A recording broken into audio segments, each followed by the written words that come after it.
So in our last session, we have, first off, we're going to start off, I'm going to introduce you afterwards. First off, we're going to have Brian Jenkins. He is with the Newport Service Corporation. Brian, take it away.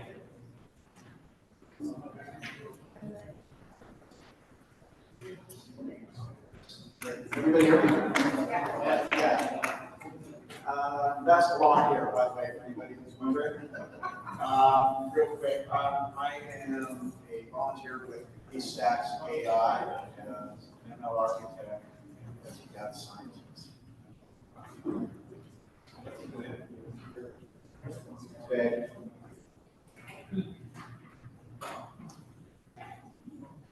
So, what is Haystack?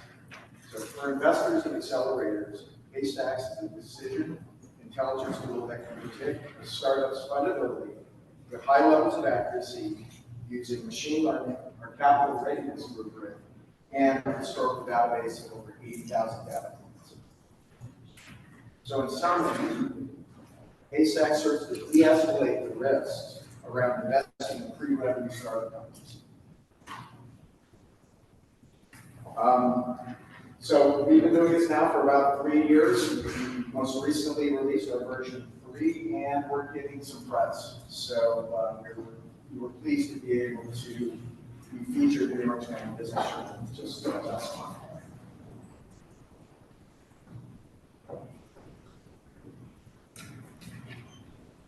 So how does Haystacks accomplish this? So Haystacks is a tool that automates the process of empaneling a group of 12 subject matter experts who will use a rubric of 40 custom criteria to judge a startup investor's pitch and pitch book. It is this process that has produced a data lake of over 80,000 data points. So in short, Haystacks takes the Moneyball data-driven approach to evaluating pre-revenue startups.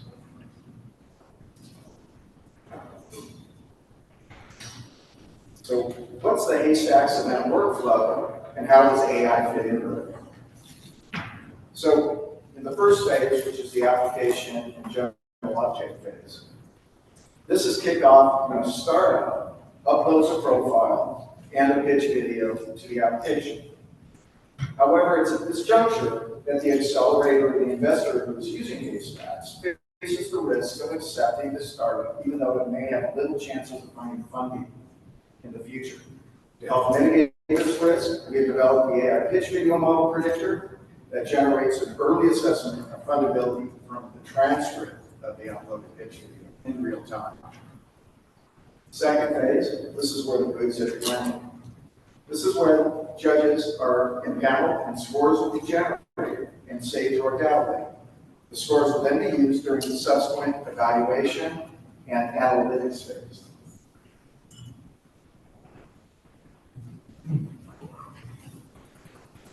The final phase, the evaluation and analytics phase, here the host of the event, the accelerator or the investor, will be delivered a report consisting of world-class visualizations as well as descriptive and predictive analytics about the startup and their performance.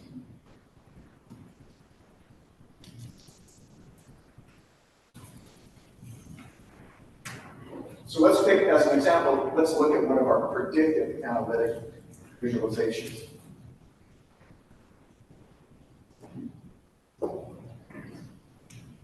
That's a good one. There we go. This is our capital predict score analytic. So this analytic is generated when the panel score process is finished. Scores from all the judges are then posted to our bespoke predictive model, which is running in the cloud and returns the probability of the startup being funded in the future. So in this case, this startup received a 79% likelihood of being funded in the future prediction from our bespoke models.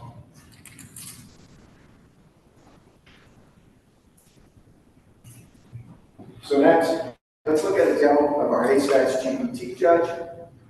So we developed a use case to determine how well a Haystacks GPT judge stacks up against a collective assessment of human judges for a single startup.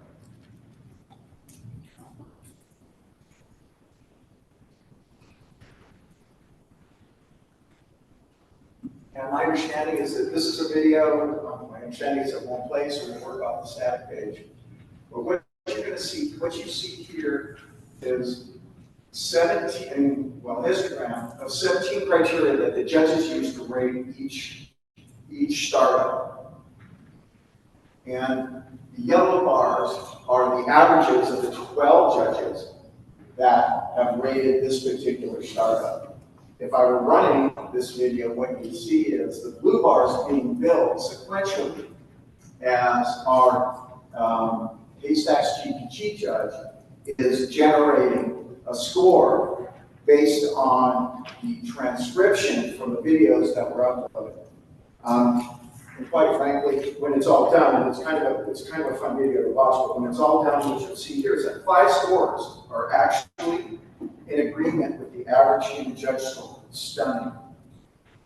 And half of the scores align with the wisdom of the crowd. So, quite frankly, from this, I think one of the biggest walkaways is, that we're not limited by the technology, we're limited by our imagination. It's quite amazing. So I want to give you guys kind of like, based on my experience, kind of the final takeaway. And that is, data is the new oil.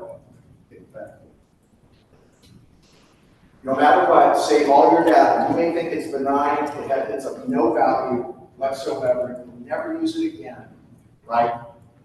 Don't do that. Save it. Because I promise you, if not now, later, you'll be able to monetize it. That's all I've got for now. Thank you for listening.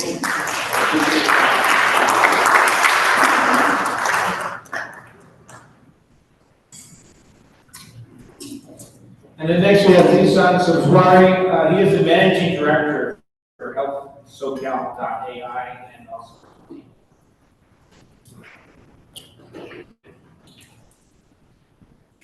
All right, guys, last presentation of the day. I'm between you and your next activity. So, as I mentioned, I work with Octane, the Orange County Technology Activation Network, and think of us like a Shark Tank, an accelerator that helps connect people with growth resources and capital. But as part of Octane, we also have a community impact side, and that's the side that I work on. And it's a really impactful and meaningful area to work with as part of Orange County's accelerator innovation ecosystem, and that is where we're really trying to create a healthier future for the community, leveraging data and AI solutions, which is key. There's a lot of people doing great community work out there, but if they can just take a step back and analyze the data, they can make more effective decisions, better business investment decisions, better health policies. And that's really the goal of Healthsocal.ai. It's an AI for social good, community impact initiative. And the background that I come with, I spent about 25 years in tech with Google, Accenture, a lot of other tech partners. And it was a lot of it was engineering modern businesses to improve everyday life, right? That's how, in a nutshell, that's what digital transformation, data transformation is all about, is how do we actually transform those businesses to improve the everyday life of our customers. And often it was about the EBITDA, it was about really the profitability of that company. But if you could improve the profitability of a company, but also do social good out there for the community, that's where I spend a lot of my time. So as I started to work on social good initiatives like AI for wildfire prevention in the state of California, and those types of initiatives, I was part of Project Baseline, which was the largest nationwide COVID testing cohort, where we studied responses and adverse effects of those that were getting vaccines. It really brought me to this initiative called Healthsocal. And this actually was presented to me by Octane in the middle of COVID, and it was part of the great resignation or great reevaluation was that I want to do something for the community. So in a nutshell, what we're trying to do is really improve the population health of our community and the health, reduce the imbalance of health inequities that we have in Southern California, which are one of the largest in the world and in the nation. So if I just look at Orange County, we have 3 million people. And 1 out of 5 of those people have a mental health diagnosis, including our children.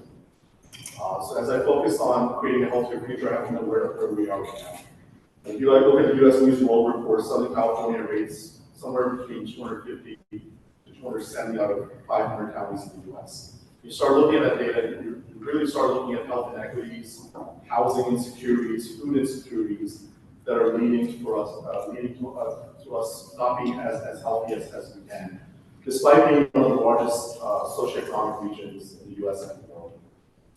So as we started this initiative, creating a healthier future is it's a multi-generational sort of initiative. I really started to look at where can we actually move the needle on in the short term, right? So we started analyzing the data, and mental health kept coming up, especially after COVID, where a lot of our folks were in solitude. There was loneliness that increased in our elders, and our children were resilient, but also they had rough times. A lot of them weren't able to go to prom, they weren't able to graduate. And so as I started to look at 1 out of 5 kids in Orange County to begin with that have a mental health diagnosis, that is 750,000 kids. 150 of those 750,000 kids have a no mental health diagnosis. These are kids or parents that have health insurance that are coming forward and saying, hey, our kid has a mental health diagnosis. That 150,000 kids is enough to fill 3 Angel stadiums full of kids that have mental health issues. Those kids, if they don't get the proper care, are going to become adults carrying those mental health illnesses in the future.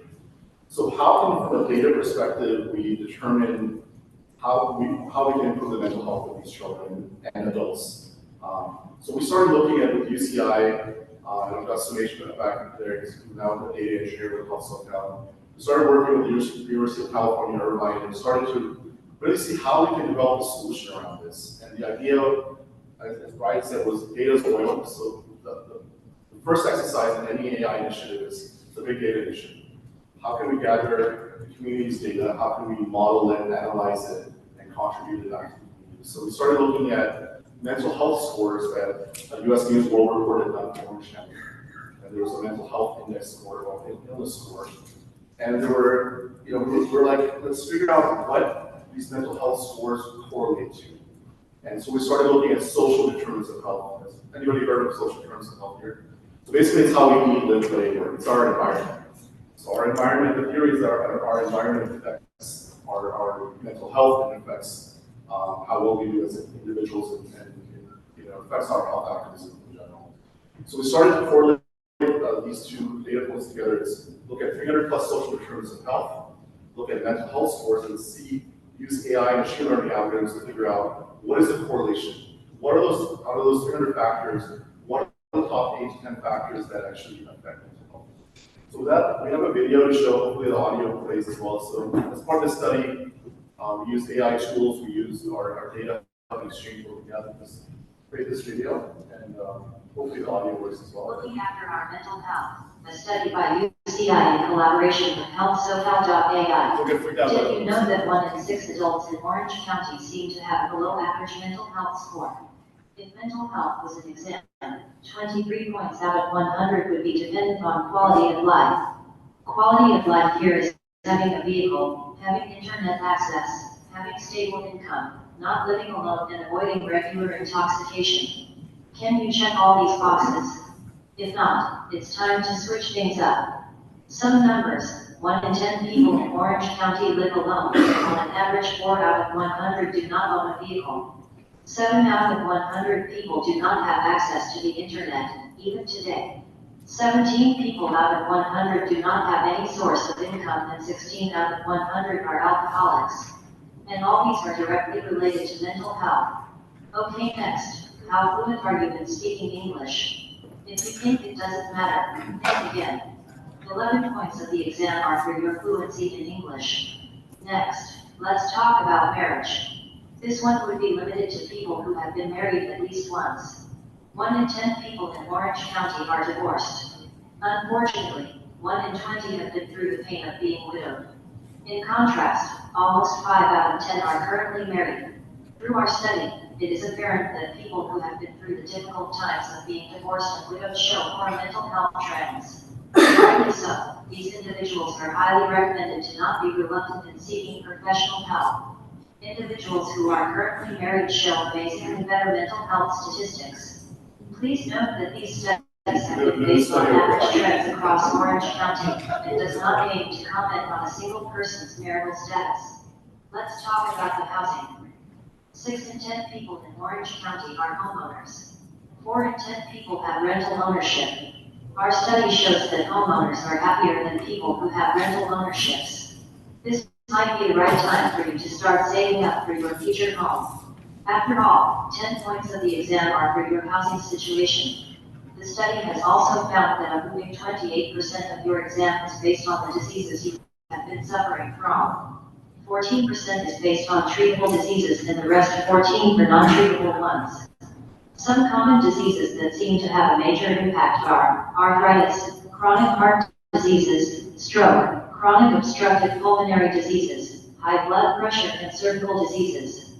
What best can you do to avoid these? Having a proper schedule, getting enough sleep, regular checkups, staying hygienic, and staying active. Next, did you know your city also has an impact on your mental health? In fact, it accounts for 10 points on your exam based on these factors: the population of the city and the number of housing units. Apparently, cities with higher population and crowded residences seem to have a negative impact on their mental health, while cities that are greener, less populated, and serene seem to have positive impact. Don't worry, we are not asking you to switch cities. After all, it can be a bit subjective. This is just trivia. Another one. Here you go. Did you know most veterans prefer staying in cities closer to the coast? Painstaking as it is, our soldiers have to work for an extra 8 points to stay happy. A salute to their service and their sacrifice. Now let us summarize. If mental health were an exam, 14% would account for non-treatable diseases. Similarly, 14% would account for treatable diseases. 10% would account for marital status, city, and housing tenure each. Veteran status would account for 8% and 23% would account for quality of life. Also, 11% would account for fluency in English. While some factors are outside your control, some of them certainly aren't. Some important ones in your control are highlighted below. Let's work on them together. Lastly, do not hesitate to seek professional help. We care about our hearts, so why can't we care for our minds? Thank you for watching this video.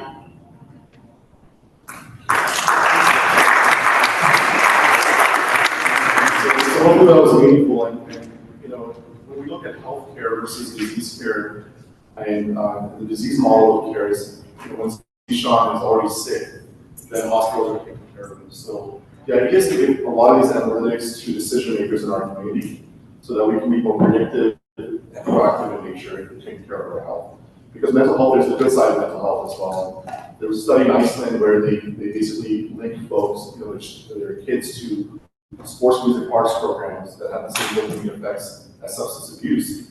And they have the largest substance abuse population in Europe, the worst mental health and suicide statistics. And just by linking the government helping, linking parents to sports music arts programs, they have the healthiest population after 5 years. We're making those programs voluntary. So the idea is to provide a lot of these analytics to decision makers, whether it's the better business investment decisions, city, state, local government officials, community organizations that say, based on your area, your demographic, and your social determinants of health, these are the factors that are actually improving mental health and directionally, and avoid those things that are, you know, taking mental health in the opposite direction.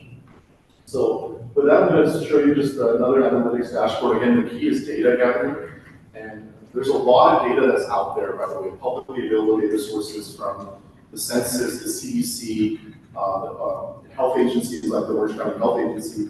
And what, you know, the idea for us is to not only say what's happening, but as data folks, we also are curious and say, we go from what's happening to why is it happening to what's likely to happen in the future, which is predictive. And, you know, so OC Health Agency, for example, it tells you 350 people died from suicide last year in Orange County. But it's not going deep enough to say why are people committing suicide? What region are they living in? What is their socioeconomic status, right? Are they veterans or not, et cetera, et cetera. So our key is to kind of get to that level of data. So here's a dashboard that we created for just Orange County. As per, we're calling it MINDEX, which is the mental health illness index. So as you see in the middle, this is the map of Orange County again. The darker areas represent where there's more mental health illness. And what we did was, as I mentioned before, we ran our data set through machine learning and AI algorithms. And those AI algorithms were able to help tell us, based on futures importance, out of 300 data elements, they were able to tell us that those 8 on the left-hand side directly correlate to mental health illness issues with that. So if you click on the octagon on the right-hand side of the image, these were represented in the video as well. We wanted to kind of equate it to like a FICO score for health or mental health. I don't know if this will show up or not, but these factors that you saw in the video, veteran status, their quality of life, whether you're living alone or not, if you have earnings, your housing status, your marital status, city stats, whether there's comorbidity with treatable, non-treatable diseases. Often we see the mental health suffers if somebody in your family has cancer or you yourself are facing some of these diseases. And then if you don't have the ability to speak English, a lot of times the carrier can suffer as well, your ability to communicate issues. So essentially, the AI is what told us. It's not something that we came up with, but we ran neural network models, ran force models, XGBoost models, so different AI machine learning algorithms. And that's the weighting. The AI also told us what weighting we should have based on the data set. So you'll see that same stats equates to 10%, 14%. That was the exam that was mentioned in the video. So the cool thing is, something we came up with is somebody looking at this might differ and say, hey, in my city or my, veteran status matters more. So what we can do is we can actually increase the status, veteran status, the importance of it. And if you keep on increasing, say that somebody believes that veteran status has a lot to do with it, you'll see how the coastlines are, which is really interesting. You saw in the video that a lot of our veterans are living in a lot of these coastal areas, so they're spending a lot more money. So the idea is that question, the veterans are living there, but what's constituting veteran status having something to do with bad mental health, right? Similarly, you can do the same thing with quality of life and these other areas as well. Based on the weighting that you see, the weighting has to be equal to 100 on the left-hand side. These cities that are the top 5 cities by mental health, the bottom 5 cities by mental health, also change as well. So this is really interesting dialogue that I'm having with cities, mayors, and officials, really start to figure out what is going on and how we can form public policy better to improve the mental health. Because as soon as the mayor sees that my city is not doing so well with mental health, or is doing better, they want to know why. And our analytics are really digging into this, slicing and dicing the data, to do that. And then if you navigate to the Mindex individual city stats, you'll see there's further dashboards that we have from each city in Orange County, and how whether they have a positive or linear relationship or non-linear relationship with the mental health scores. So vehicles was something that came up. We live in California. Our state is not designed in a way where we can easily get access to care or resources if we don't have a car. So in all of our analysis, vehicle ownership came up as one of the biggest factors. And whether you have internet or not, whether you're rich drinking or not, and the marital status. A lot of people were questioning the marital status. I've been married for 20 years as well. So I think there's a time series analysis we need to do in terms of 10 years versus 20 years versus 30. But again, this doesn't speak to somebody's individual. It's basically the entire population census that we're looking at. So I'll finish with a thought of, kind of where we're going with this is really to provide early linkages to care and early detection and prevention. And a lot of people are like, are you working with hospital systems or not? And I said, we are. We're working with the Children's Hospital of Orange County, for example. Dr. Anthony Chen from CHOC is a person that's well-known public health official that's on my board. He's also an AI professional. But a lot of the data that we're collecting, if you think about your last doctor's visit, did they really ask you what exercise you're doing or how much food you're eating? Did they have the time to ask you whether you came out of vehicle today or not? A lot of our health system professionals, they actually don't have that data. Furthermore, they only have Zeeshan's data when he gets sick. So that's very limited, right? Because it has my vitals, it has my blood pressure when I visit. Most of our data, 80% or more, is in our environment. There's more data on your phone about your lifestyle than there is in that hospital system.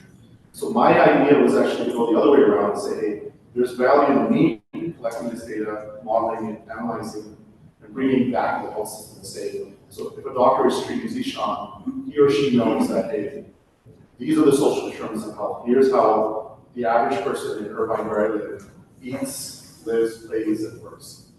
And so the population health folks like myself are really interested in seeing how can we, create better environments and better cities that speak to better health, whether it's better food choices, better air quality, it might be vehicle ownership, it might be more English proficiency that we can advocate for in the community. So those are really the insights that we're working on, and we're hoping that we can really move the needle from us being 250 out of 500 to one of the better regions, and then replicate that model across the U.S. and across the world. If you guys are familiar with blue zones, I don't know if you guys have heard of blue zones, but there's 5 of them in the world. We have one in Southern California and one in Beck. So there's models out there of how to live long, happy lives, purposeful lives with pride. And we just have to look at those models, and from a data perspective, it's bringing that data in and really analyzing it and giving it to these city officials and health systems and universities, research organizations. So that it's really meaningful. I'm really passionate about it. You probably hear that in my voice. But if you guys want to work with us, we've building AI coalitions of partners from university research organizations to AI and tech entrepreneurs, health systems, life sciences companies, community organizations, to state and local government that all work together to solve for some of these issues and options. So that's all I have today. But thank you so much.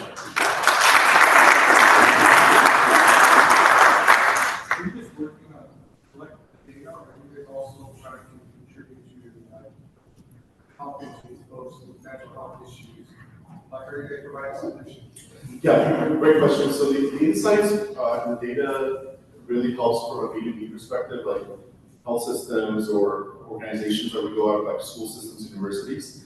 But we are basically, our critical mass is about 250,000 kids, starting with Orange County, that we're gonna go into a top down where we do cohorts. Say we take high schools and where there's low health equity, where there's some health inequities like Midway City, Stockton, San Luis communities. And we have surveys and assessment tools that we've built. We're going to collect all this data and inform them, both on a personal level, nudging them in the right direction with linkages to resources in the community, but also at large, what can you do from a population perspective to improve your environment as well. So the idea is to give these, non-clinical nudges and linkages to resources to improve their mental health. And ChatGPT, we are looking at using some of that, but we're getting more specific in terms of community resources. If you look today, a mom has a child that's suffering from depression. She's given a bunch of 1-800 numbers to call that are really hard to navigate. Most of the resources look like yellow books that are really white pages that are really hard to navigate to what you want. So our idea is to create more intelligence around resources that are yeah. We do for vibration medicine, South Pass, we do meditation. There's anything that we can do. Oh yeah. A lot of cultures, they practice holistic medicine, integrated health, which is a big component of this study. It's always like non-medicinal ways to improve your health. Definitely interested in a lot of it. Thank you guys, appreciate it.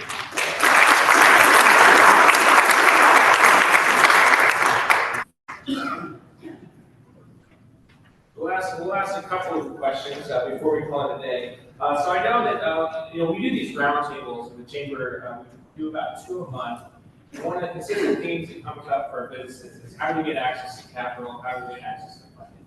And so when you're talking about the Octane Act, can you just enlighten some of our folks who are interested in securing funding for their business, a way that they can go about doing that using your tool? Sure. So Haystacks is an overarching kind of program. Octane in general is an accelerator, and the whole notion behind that is that we are here to kind of help a startup improve on their pitch book to find funding or an exit down the road. We're primarily focused on tech and med tech, and so if you kind of fall into that category, you want to start by going to Haystacks AI, and you will get all the directions you need to kind of start the process of uploading a profile, a pitch video, and everything that goes into that. Once that happens, then the rest of the process starts to kick in. Perfect. And then both of this is sort of a question for both of you. I mean, one of the things that you alluded to, that you mentioned, there's tons of data here, and you kind of articulated that make sure you save your data, and if you do, it's going to be well worth your while. Can you elaborate on how that data, what kind of data does that look like? How do you collect it? How do you integrate it into some of these systems? And that's a great question, and I think that's the holy grail around this, which is, what's your use case? Right? What's the problem you're trying to solve? And quite frankly, that's not an easy question to answer. And that's why I generally say, you may not be there right now in terms of, a very specific problem that maybe AI or machine learning can help solve. So while you're potentially trying to figure that out, or as you're growing and your business domain is changing, you still want to hang on to all of your data because there'll be that epiphany. We've had it many times where we just said, oh my gosh, this would be a great use case for our machine learning tools and algorithms. And then we still have the data. Oh, thank God. And so that, I think, again, and it's the creativity, it's the time and effort that has to happen before you can really then realize how these tools are going to solve specific business problems. Can you correct that, Susie? Yeah, definitely echo Brian's comments there as well. As part of any business, you have different functions. Finance, operations, sales, HR, IT, whatever it might be. And these are usually supported by systems that are capturing data. And as you look at any business from an information or data lens, they mature. You might have started with Excel or Access, and eventually you want to start integrating these systems together. And really, it's one thing to gather it from a so it can help with a transaction, like a point of sale system, like you said, right? It helps you being able to transact. But it's another thing to actually gather the data from a perspective of, okay, does it answer my business questions that I want? Because business will have questions. The CEO, the CXO might have it, you might have it. So it's from that perspective of, hey, can I answer my business questions and can I make effective decisions? Is the whole, do I have a source of truth that's integrated? So it's really like the Holy Grail has always been a single source of truth. And with my business folks, with my technical folks, with my economic decision makers, trust that data. So definitely investing in sort of your data, looking at it as an asset, and creating data-centered organizations is sort of, the most of my career, and that's where my passion lies. But I think it's a maturity thing, and there's a lot of tools out there, from the cloud to other self-service tools that are making this really easy than 20 years ago or 40 years ago. So that's what I was saying.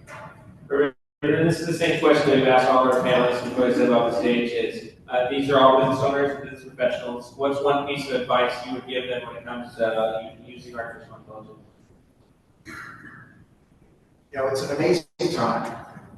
Z was talking about 10 years ago. 10 years, even thinking about this type of thing, this technology was, it was absolutely impossible. Today, we can do anything and everything we want. Technology is available. It's in the cloud. It's it's in your Excel spreadsheet program. It's all over the place.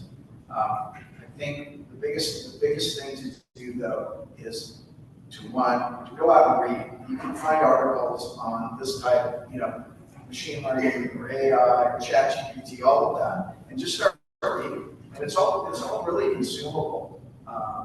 And then after doing that, you start to get a feel about how you can actually kind of use it. Or you can start asking maybe better questions to people who might have more knowledge than you. But I think the most important thing is you just start reading about it. It's like I said, I really think that the bar is low, and there's a lot out there, and a lot of it's really concerning. I'd say there's two ends of the spectrum that I always want to focus on. Is one, talk about data. I love that analogy. It's in the oil. The other is value. So always think about the value that any technology, any radically superior technology, whether it's AI, is providing. What's the value? right? You saw the value that Haystacks.ai is providing for an entrepreneur or judge. So really focus on value and data.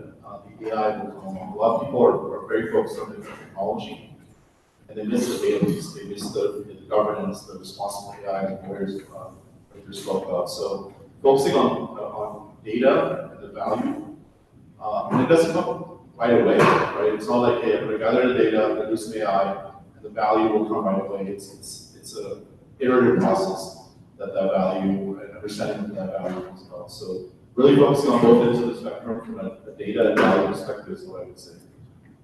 It's really important. Perfect. Can we give our panel a round of applause?